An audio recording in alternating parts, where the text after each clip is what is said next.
أتى المح يا أخي الفجر جديدا يبعث السحر أتى المح فتي النور مشبوب السنابك أتى المح يا أخي الفجر جديدا يبعث السحر أتى المح فتي النور مشبوب السنابك.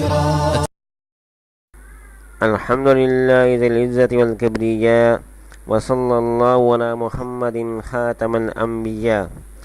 السلام علیکم ورحمۃ اللہ وبرکاتہ.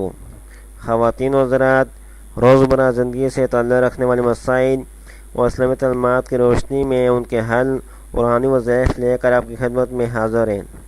حضرات، آج میں آپ کو جنات کے بارے میں بتاتا ہوں. جنات کو انسانی بستیوں سے دور ویرانوں، جنگلوں، پہاڑوں اور صحراؤں میں بسنے کی اجازت ہے.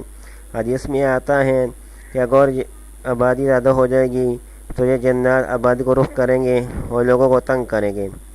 اگر آپ کسی ایسے علاقے میں چلے گئے ہیں اور آپ کو لگتا ہے کہ آپ جنات کے کسی گروہ کے درگے میں آ گئے ہیں تو پورے اطمینان سے کسی قسم کا خوف دل میں لائے بغیر سب ایک بار آیت الکرسی پڑھیں. یا آپ کو جنات تنگ کرتے ہیں یا آپ کے گھر میں جنات ہیں یا آپ کو جنات نظر آتے ہیں تو آپ نے ایک بار آیت الکرسی پڑھنی ہے. اور جب آپ یہاں پہنچے وَلَا يُؤُودُهُ حِفْظُهُمَا تو اس کو آپ 70 بار دہرا لیں، بلند آواز میں اس کو بار بار پڑھیں. تو اگر جنات کی تعداد لاکھوں ہزاروں میں بھی ہو تو ان میں سے ہر ایک حملات میں پوری مہارت بھی رکھتا ہو تب بھی وہ آپ کا کچھ نہیں بگاڑ سکے گا.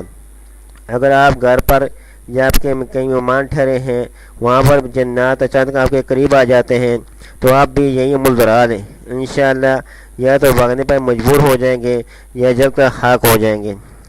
تو دوستو، اس ویڈیو کو آگے آپ شیئر بھی کریں اور لنک بھی کریں تاکہ نئی آنے والی ویڈیو آپ تک پہنچ سکیں.